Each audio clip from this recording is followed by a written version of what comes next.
How to draw a nose. In this art lesson, we will learn how to draw a nose in pencil step by step. Materials you will need: a white or slightly toned piece of paper, A4 size preferably, 2 sketching pencils such as HB for a light tonal shading and 4B for darker tonal shading. You'll need an eraser, pencil sharpener and a smudge stick for blending. If you don't have a smudge stick for blending, you can obviously use your fingers to blend or take a piece of paper, roll it up and use that as a smudge stick. Before we begin drawing the nose, we must first mention that every nose is completely different and that this tutorial is designed as a basic guide.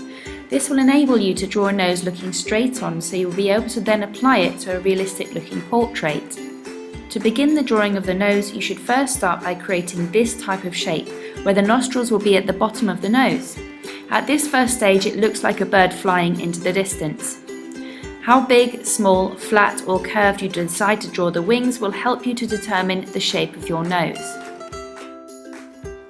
Step 2 is to complete the nostrils by adding lines like brackets around them. The curve in the middle is also to indicate to us where you want the tip of the nose to be. The lines we have just drawn are the only lines you should ever draw on a nose. What brings a nose to life is the tonal shading, highlights and shadows. You must never make the common mistake a lot of primary school children do when drawing noses and put these 2 parallel lines either side of a nose. This is very wrong and it must never be used unless one is drawing in a cartoon style. So to kickstart our tonal shading, we can practice to one side of the picture the types of shading technique we're going to apply. Here's a quick example of some hatching and cross-hatching I plan to use on the nose. You must from now on be cautious of how hard or soft that you press with your pencil, as this will determine how light or dark your shadows will turn out.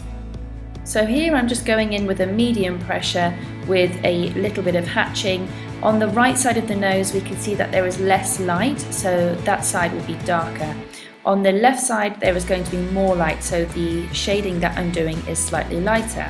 Be mindful not to exaggerate them too much, because if you give too much darkness in the nostrils it's difficult to erase it. So very loosely and lightly colour them in, and then you can gradually add up the layers as you go. When sketching our nose, really observe every aspect of it, so look at each and every section in detail and try to really capture the exact type of tones that you see. You will also notice that I'm using a smudging stick. Now the smudging stick is brilliant, it keeps the fingers from getting all dirty with the graphite and it really enables you to create some very nice effects. Why a smudging stick can be better than using the fingers is because it is more of a precise point tip to it, so you can really get some very thin smudges and blends going on. You can also see that the smudging stick is being used to exaggerate the shadow within the nostrils, and that creates a really nice gradient.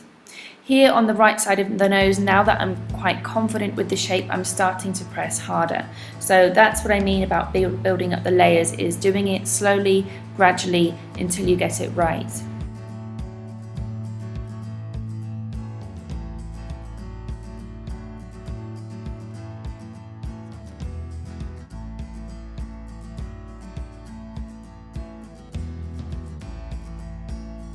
Also adding a little bit of texture around the nose itself to indicate that there is some skin texture around, just to make it look a little bit more realistic.